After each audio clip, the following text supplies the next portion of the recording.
Perkenalkan Bapak Ibu, nama saya Lalu Sarhuda, SSI MSI. Saya salah satu dosen di program studi fisika Fakultas Matematika dan Ilmu Pengetahuan Alam Universitas Mataram. Pada kesempatan kali ini, saya akan menyampaikan atau memaparkan mengenai proses pembelajaran salah satu mata kuliah yang ada di program studi fisika, yaitu elektronika lanjut.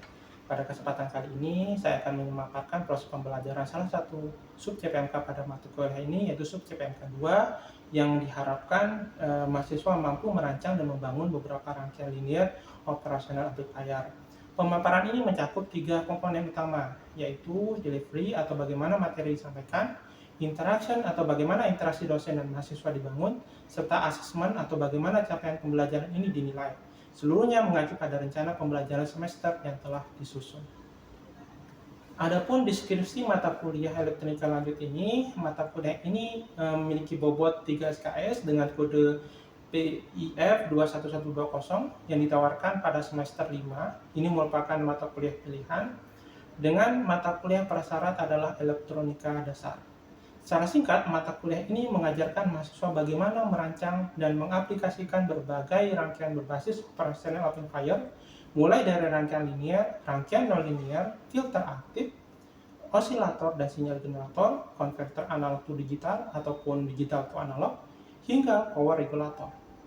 Nah, mata kuliah ini mencakup beberapa CPMK, yaitu ada 2 CPMK, yaitu CPMK pertama, mahasiswa diharapkan menguasai konsep teoritis tentang operasional amplifier. Kemudian CPMK kedua yaitu mampu mendesain dan mengaplikasikan rangkaian berbasis op-amp itu sendiri. Nah, sedangkan sub CPMK setelah diturunkan dari CPMK tersebut, sub CPMK terdiri dari beberapa sub CPMK, yaitu ada 7 sub CPMK, di mana sub CPMK pertama mahasiswa diharapkan mampu memahami karakteristik DC dan AC operasional amplifier, mampu merancang dan membangun beberapa rangkaian linear operasional amplifier, mampu merancang dan membangun beberapa rangkaian non-linear operasional amplifier, mampu merancang dan membangun rangkaian filter aktif berbasis operasional amplifier, mampu merancang dan membangun rangkaian osilator dan sinyal generator, mampu merancang dan membangun analog to digital dan digital to analog converter, dan yang terakhir adalah mampu merancang dan membangun power regulator. Sedangkan pada kesempatan kali ini saya akan menyampaikan proses pembelajaran untuk salah satu sub CPMK, yaitu mampu merancang dan membangun beberapa rangkaian linear operational amplifier. Pada sub CPMK ini, kemampuan ini dirinci ke dalam beberapa indikator capaian, yaitu mahasiswa diharapkan mampu menganalisis dan membangun rangkaian inverting dan non-inverting amplifier, merancang rangkaian penggeser fase atau fase shifter, rangkaian penguat diferensial, penguat instrumentasi, bridge amplifier, summing amplifier, current amplifier, charge amplifier, voltage control current source, hingga rangkaian automatic gain control. Indikator-indikator ini dipilih karena rangkaian linear op-amp merupakan fondasi bagi mahasiswa sebelum masuk ke topik yang lebih kompleks, seperti rangkaian nonlinear, filter aktif, dan osilator pada pertemuan-pertemuan berikutnya. Jadi ini harus disampaikan secara komprehensif kepada mahasiswa.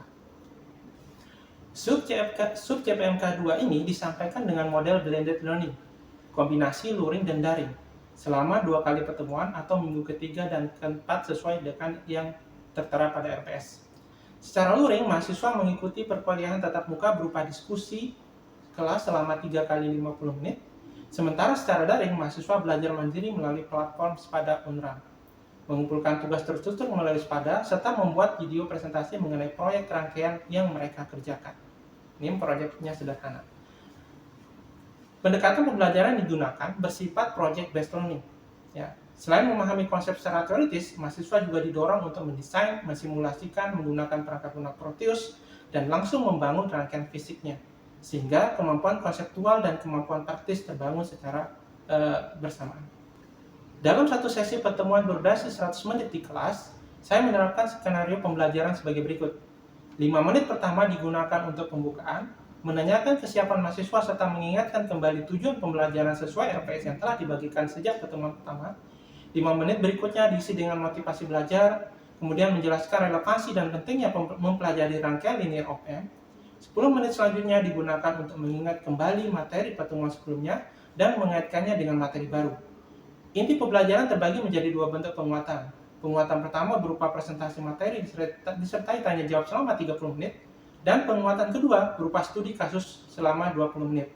Di antara keduanya terdapat sesi fokus group discussion selama 20 menit, di mana mahasiswa berdiskusi kelompok untuk memperdalam pemahaman konsep secara kolaboratif.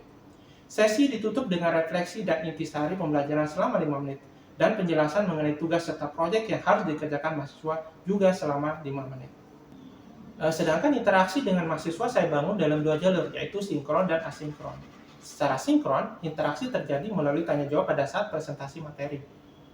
Nah, diskusi aktif dalam fokus group discussion juga ada interaksi antara dosen dan mahasiswa, serta pembahasan bersama pada sesi studi kasus. Di sini mahasiswa didorong untuk berargumentasi dan mengajukan pertanyaan secara percaya diri. Sedangkan secara asinkron, interaksi berlangsung melalui sepada unrang, tempat mahasiswa mengumpulkan tugas terstruktur dan saya memberikan umpan balik. Selain itu, saya juga membimbing mahasiswa secara individual selama pengerjaan tugas proyek, mulai dari tahap desain dan simulasi rangkaian, proses perakitan perangkat keras, hingga kalibrasi dan pengujian. Dan mahasiswa mengkomunikasikan hasil kerjanya melalui presentasi proyek yang mereka unggah. Nah, diharapkan melalui proyek ini dapat dilanjutkan menjadi tugas akhir. Sedangkan sistem penilaian mata kuliah ini, terutama untuk subjek K2 ini berkontribusi sebesar 15% terhadap nilai akhir mata kuliah, dan dilakukan melalui beberapa teknik yang saling melengkapi. Pertama, tugas terstruktur berupa analisis rangkaian yang dikumpulkan melalui sepada. Kedua, tugas proyek sederhana, yaitu mahasiswa mendesain, mensimulasikan dengan Proteus, dan membangun rangkaian penguji sinyal berbasis OPM.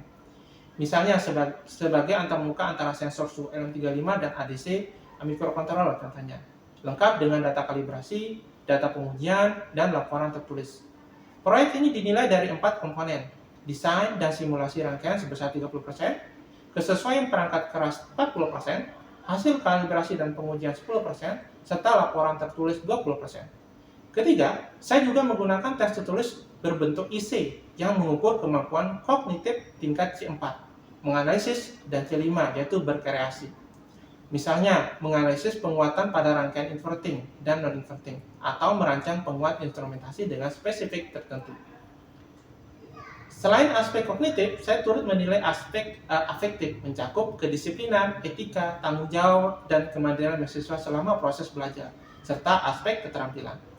Mencakup pemahaman konsep keterampilan praktikum, kemampuan analisis data, dan kualitas laporan proyek. Setiap aspek ini dinilai menggunakan rubrik dengan indikator dan skala skor yang jelas, sehingga penilaian bersifat objektif dan dapat dipertanggungjawabkan.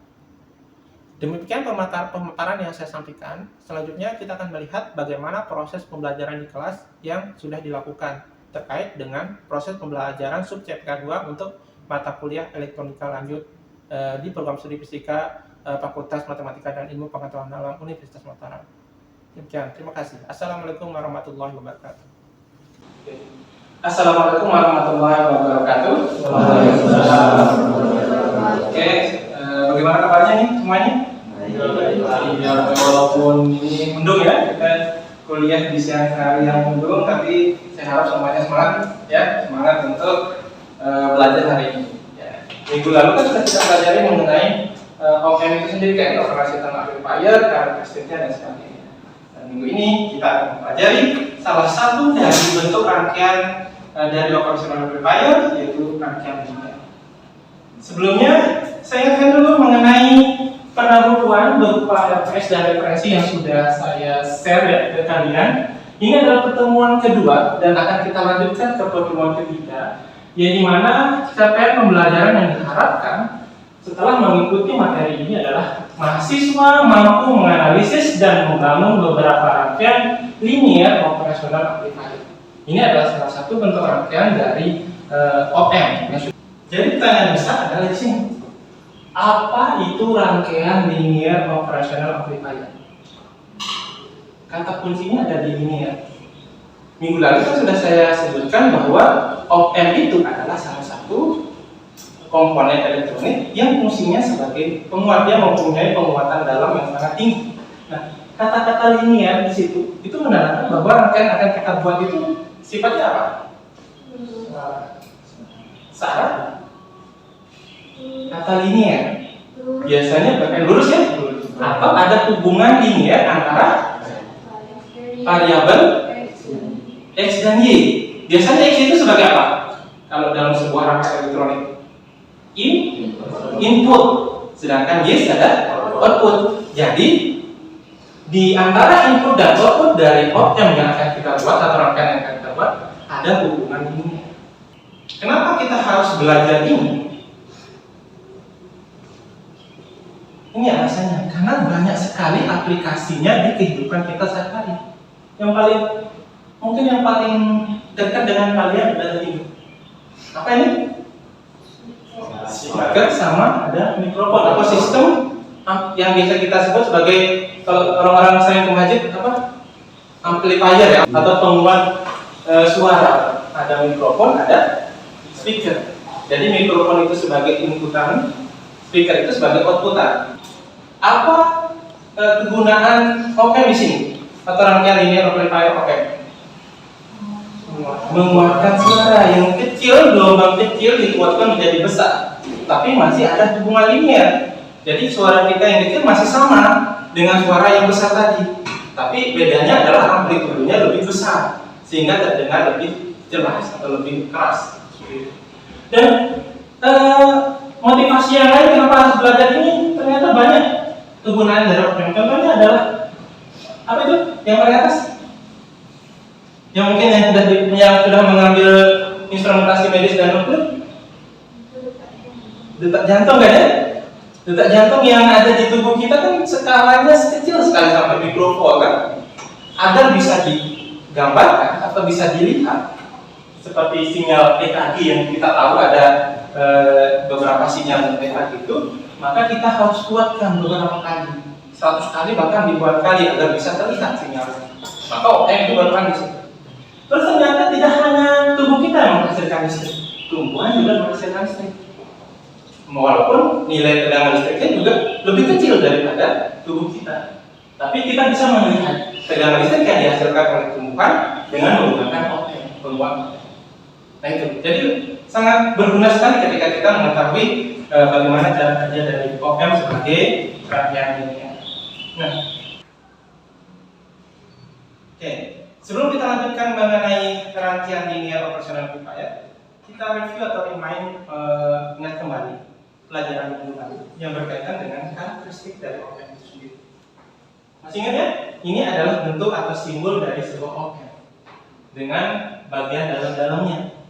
Ada input inverting atau biasa kita sebut input pembalik, ada input non inverting dan input non tak pembalik atau secara simpelnya disebut sebagai input positif dan input negatif ya. Kemudian ada output dan ada sumber daya yang akan membuat atau menjadi sumber daya agar OPM itu dapat bekerja, kita sebut sebagai VS dan MVS. Nah, di dalam OPM itu sendiri ada karakteristik umumnya, yaitu impedansi input yaitu Rin, impedansi output RO, dan ada penguat open loop atau kita juga bisa menyebutkan sebagai penguat internal dari OPM itu sendiri. Nah, dengan karakteristik ini kita nggak bisa menggunakannya sebagai rangkaian penguat. Tidak bisa digunakan dalam operasi linear karena hanya bergantung pada P1 lebih besar dari P2, P2 lebih besar dari 1. Ya kan ya? Padahal yang kita inginkan adalah kalau P1 tegangan antara P1 dan P2 atau P1-nya naik, maka secara linear P2-nya juga naik. Tapi ini tidak kan, hanya dua nilai. Kalau dia P1-nya lebih besar daripada P2, maka yang terjadi adalah outputnya sama dengan PS. Hanya ada dua nilai, PS atau min PS. Jadi ini tidak bisa kita gunakan sebagai dasar untuk membuat rangkaian linear. Apa yang kita lakukan? Mungkin sudah ada yang baca bukunya, karena sudah kita share kan buku yang kita gunakan pada matematika ini. Buatan feedback, ya benar. Feedback negatif kan? Jangan feedback positif. Nanti feedback positif itu aplikasinya lain, itu sebagai osilator. Untuk membuat kita menggunakan rangkaian feedback negatif. Apa artinya feedback negatif? Membalikan keluaran dari output ke input mana? Minus atau inverting seperti ini. Ini namanya rangkaian OPM negatif feedback. yaitu membalikkan feedback outputnya ke input negatif atau input. Nah, kalau rangkaiannya seperti ini sudah, kita bisa menggunakannya sebagai dasar membuat rangkaian linear. Nah, ternyata ada banyak cara untuk menganalisis rangkaian dari bentuk ini. Tapi saya kasih yang paling mudah, yaitu menggunakan dua aturan dasar. Yang pertama, karena ini ada feedback dari V out ke negatif, maka tegangan V out sama V negatif akan sama, kan terhubung. Maka tegangannya akan sama. Nah, kalau sama, maka yang terjadi adalah V positif akan sama dengan V negatif. Karena itu kan tadi ada kelebihan, kalau V positifnya lebih dari V negatif, maka keluarnya sekian. Kalau di feedback tadi, maka V out-nya akan sama dengan V negatif, dan V negatif akan sama dengan V positif. Nah, ini buktinya. Kita menggunakan sirkuit Java ya. Kemarin servernya sudah saya share ya, sirkuit Java. Benar. Ternyata kalau dikasih negatif feedback, V plusnya sama dengan V minus.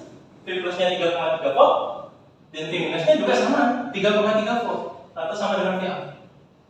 Nah, aturan pertama adalah seperti ini. Potensial inverting dan non-inverting dipertahankan sama. Oke. Aturan selanjutnya, ini berkaitan dengan impedansi input dari op-amp. Tadi kan tak terhingga impedansi inputnya. Ya. Kalau tak terhingga berarti kira-kira ada arus di dalam yang melewati R. Kalau hambatan suatu benda terhingga, ada nggak arus yang melewati? Nggak ada. Sama seperti kita kalau di jalan macet total ya, nggak bisa lewat kan? Tidak ada arus yang melewatinya. Akibatnya tidak ada arus yang masuk maupun keluar dari kaki-kaki inverting dan. Jadi aturan kedua adalah tidak ada arus yang mengalir pada input op-amp. Jadi ingat ya, ada dua aturan. Aturan pertama apa? Kita sebut sama-sama ya. Potensial inverting dan non-inverting dipertahankan sama. Aturan kedua, tidak ada arus yang mengalir pada input. Khusus untuk IN. Berarti kan IN melewati RN ya. RN ya. Ini IN. Oke. Nah, ingat IN sama dengan apa rumus hukum? Delta V per RN. Berarti kan ya? Delta V ini apa artinya? Perbedaan potensial antara kaki-kaki RN. Nah, kaki yang kiri sama yang kanan, kaki yang sini sama kaki yang sini kan? Kaki sini tegangannya berapa?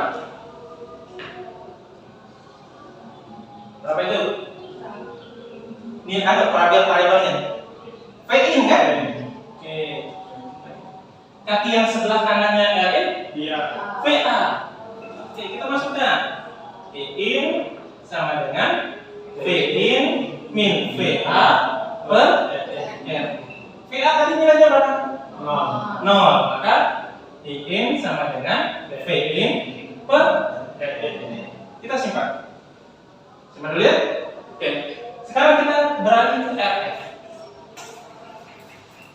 Oke, sama seperti tadi. RF berarti ini IR ya. Kita tuliskan di sini. IR sama dengan delta V per RF. Delta V-nya berapa? VA. VA kan ini terhubung ke VA kan? Ya kan? Ke VA. VA min VA. Per tadi VA-nya berapa? 0. Karena dia terhubung ke ground virtual, maka kita tuliskan IF-nya sama dengan min VA per IF. Nah, paham sampai sini ya? Gampang yang dipahami kalau sampai sini ya? Oke. Ada pertanyaan lagi? Cukup Pak. Oke, kalau cukup kita lanjutkan ke sesi berikutnya, yaitu buat dua kelompok. Sekarang silakan buat dua kelompok. Ini kan ada pas ya 8 orang. 8 orang ini 4 berarti ya. Sana 1, sini 4. Oke. Tugasnya, masing-masing kelompok coba analisis kedua rangkaian ini. Ini kelompok 1, yang ini untuk kelompok 2. Ya, ini kita dapat yang itu dari rangkaian dari depan. Sudah ya? Oke, berarti sudah paham ini semuanya ya? Oke, setelah kalian mendapatkan hasilnya, coba perwakilan dari masing-masing kelompok untuk mengerjakan minggu depan. Ya, siapa yang duluan? Kelompok 1 atau kelompok 2? Kelompok 2 dulu ya? Sebenarnya kelompok 2 sudah selesai. Oke, gugup. Langsung Pak, saya gagal gambar ya. Boleh dalam aja. Ini udah nilainya ya. Oke, nggak usah.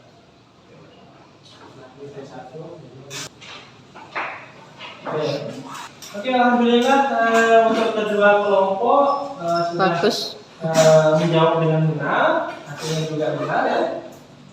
Tepuk tangan untuk kedua kelompok ya.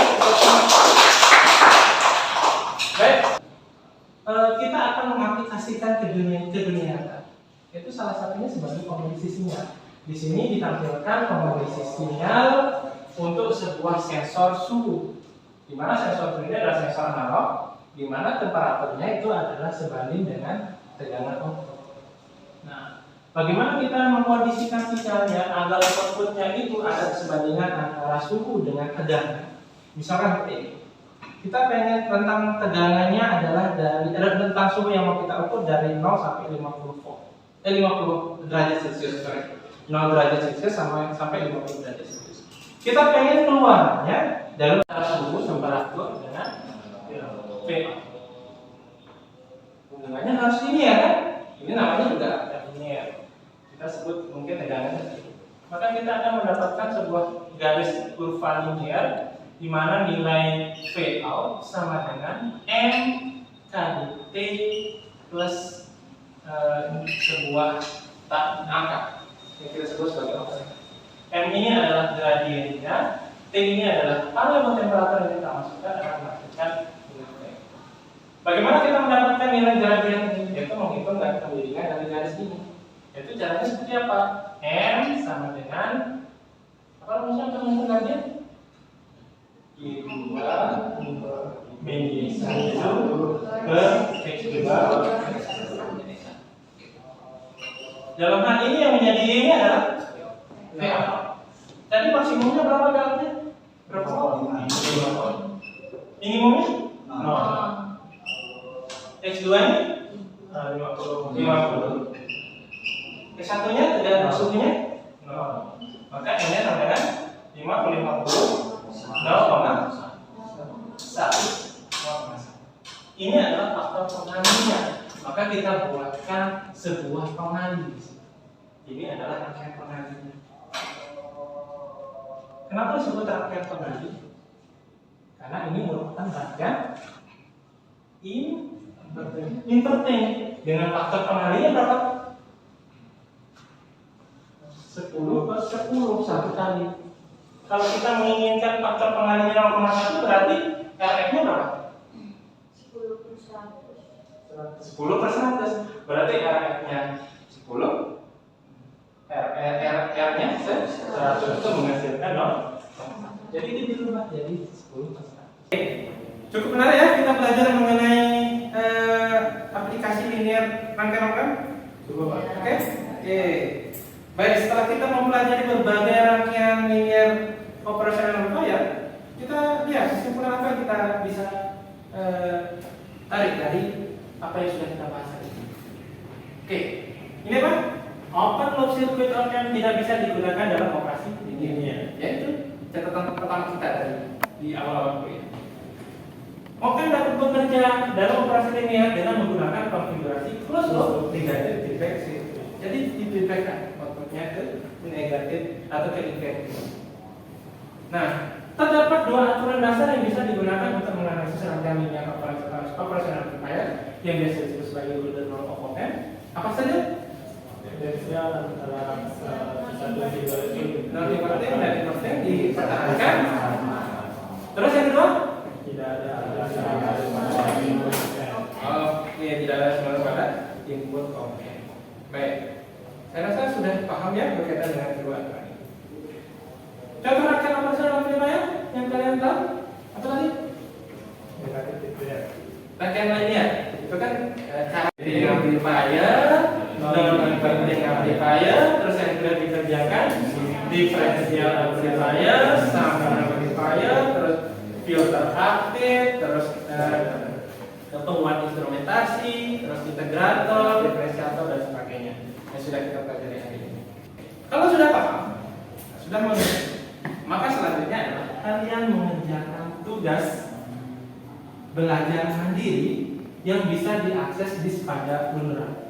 Jadi di Spada Unra itu seperti yang sudah saya sampaikan di awal perkuliahan, kalian dapat mengakses materi, tugas, dan mengumpulkan tugas juga di Spada.